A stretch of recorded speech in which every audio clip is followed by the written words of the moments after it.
أعوذ بالله من الشيطان الرجيم.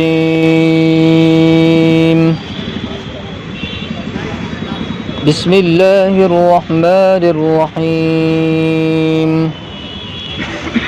ويسألونك عن ذي القرنين قل سأتلو عليكم منه ذكرا إنا مكنا له في الأرض وآتيناه من كل شيء سببا فأتبع سببا حتى إذا بلغ مغرب الشمس وجدها تغرب في عين حمئة ووجد عندها قوما قلنا يا ذا القرنين إما أن تعذب وإما أن تتخذ فيهم حسنا قال أما من ظلم فسوف نعذبه ثم يرد إلى ربه فيعذبه عذابا نكرا وأما من آمن وعمل صالحا فله جزاء الحسنى وسنقول له من أمرنا يسرا.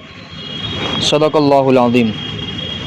اور محمد صلی اللہ علیہ وسلم لوگ آپ سے ذوالقرنین کے بارے میں سوال کر رہے ہیں تو آپ فرما دیجئے کہ میں تمہارے سامنے اس کے متعلق مختصر سے احوال بیان کرتا ہوں کہ یقیناً ہم نے ذوالقرنین کو زمین میں ایک خاص قسم کی قوت عطا فرمائی تھی اور اس کے لیے ہم نے ہر طرح کا سامان مہیا کر دیا تھا. بس اس نے سامان سفر طے کیا یہاں تک کہ جب وہ سورج کے غروب ہونے کی جگہ پہنچے تو وہاں انہوں نے سورج کو ایک کیچڑ کے چشمے میں ڈوبتا ہوا محسوس کیا اور اس ندی کے پاس وہاں ان کو ایک ایسی قوم ملی کہ جن کے تعلق سے ہم نے یوں کہا کہ ذوالقرنین آپ چاہو تو ان کو سزا دو اور آپ چاہو تو ان میں بھلائی کا معاملہ اختیار کرو.